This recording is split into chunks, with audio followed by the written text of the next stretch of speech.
السلام عليكم ورحمه الله تعالى وبركاته. كنتمنى تكونوا كلكم بخير وعلى خير. اليوم من قناه حسنه بناني جيت نشارك معكم واحد لي ماني كيك صغيورين. كنتمنى انهم ينالوا اعجابكم.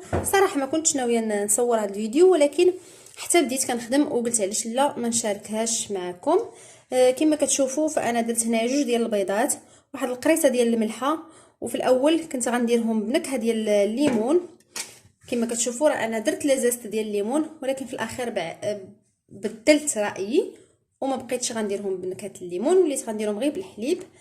كما كتشوفوا غنضيف واحد الكاس ديال سنيده، نكحز هذا شويه باش ما يبقاش يتضبب. غادي نحاول نخدم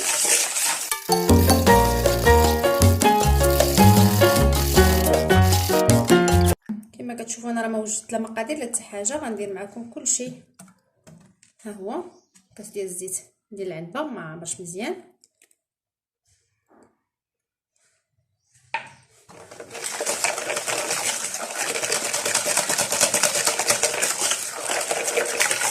اللي بغى يدير هذا الشيء بالخلاط الكهربائي، اللي بغى يديرهم في الخلاط الكهربائي يديروا، فضلت نديروها بيديا.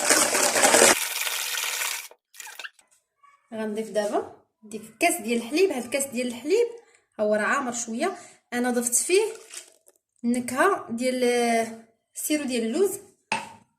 نوري لكم كما كتشوفوا سيرو سبور انا معروف، نتوما ديروا اي نكهه بغيتو.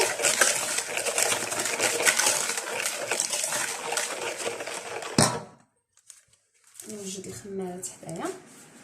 دابا غنبدا نضيف الدقيق بشويه بشويه.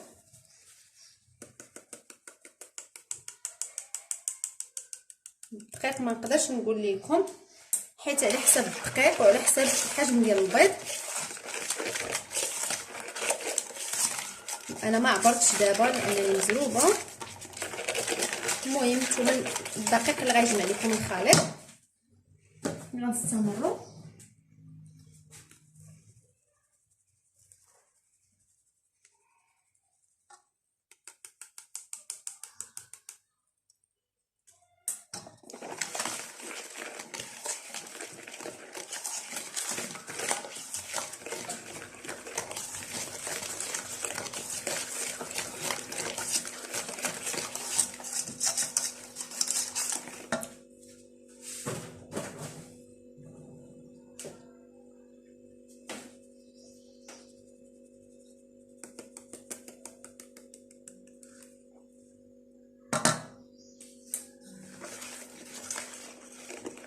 نضيفوا بشويه بشويه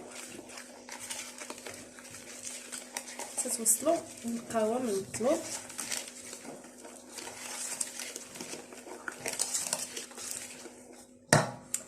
واحد المعلقه ديال الخل، معلقه كبيره ديال الخل. انا كنضيفها في الاول ولكن نسيتها، يمكنكم تضيفوها في الاول ولا دابا.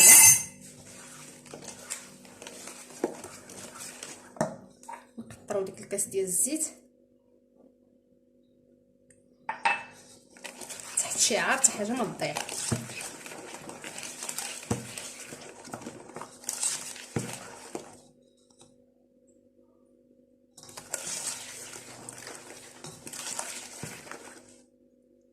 كما كتشوفوا هو هذا. غنديروا الخمارات ديالنا دابا، 3 ديال الخمارات حمرين. ما عرفتش علاش كنقول لكم ديما حمرين، هما كل منطقه والخمارات في اين لون كاين. انا مولفه نقول حمرين.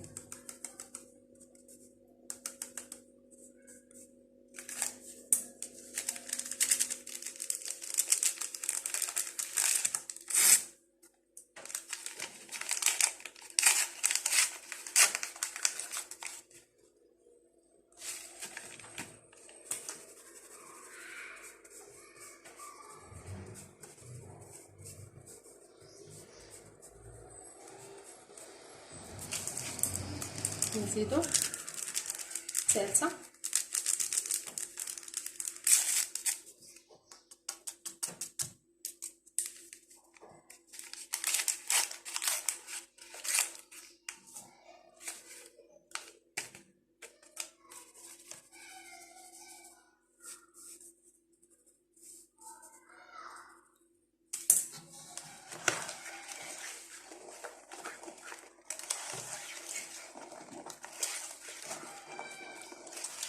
تنظن ما عرفتش، نشوف نخلط ونشوف.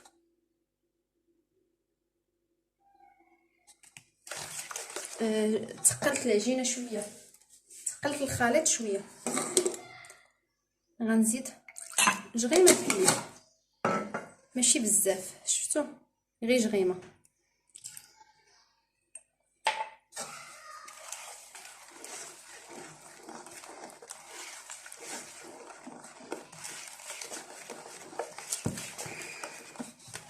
نتوما ما تضيفوش الطحين بالزربه كما درت انايا، يعني بشويه بشويه.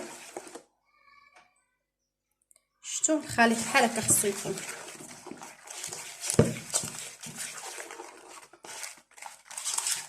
فهاد الاثناء كنكونوا داهنين الليمون ديالنا. شفتوا هذا هو الخليط. غندوز باش نكب الخليط ديالي في ليمون ونكمل معكم. كما كتشوفوا غنبدا نملأ ليمون ديالي اللي سبق ليا ودهنتهم بالزبده. حاولوا ما تملؤوش ليمون بزاف لانهم باقيين غادي يتنفخوا. كما كتشوفوا غنستمر على هذا الشكل حتى نملأ ليمون كاملين ونكمل معكم. دابا غندخلوا ليمون ديالنا للفران.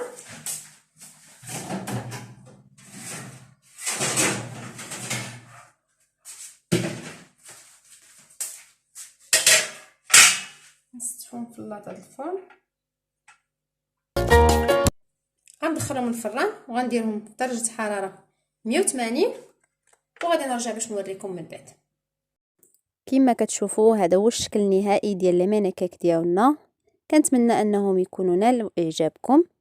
فانا زينتهم بشويه من كريم شونتيي درتو في الجيب الحلواني وزينت به، عمرت ديك التقبات ديال لي كيك بهذا الكريم.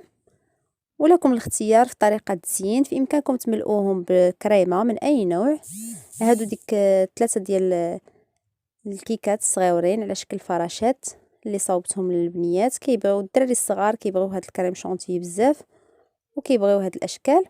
كنتمنى ان الوصفه ديال اليوم تكون نالت اعجابكم، وغنخلي لكم واحد الصور من نفس الوصفه ولكن بطريقه تزيين اخرى كان سبق ليا وصايبتهم. غنخلي لكم بعض الصور منهم.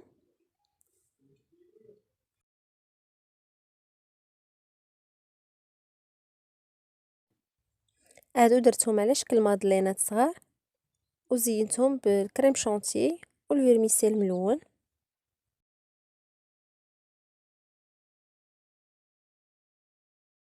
وهادو من يد الصديقه ديالي ايميلاك اللي عمراتهم بكريمه الحامض. وهادو كان سبق ليا حضرتهم في واحد الحفل مدرسي.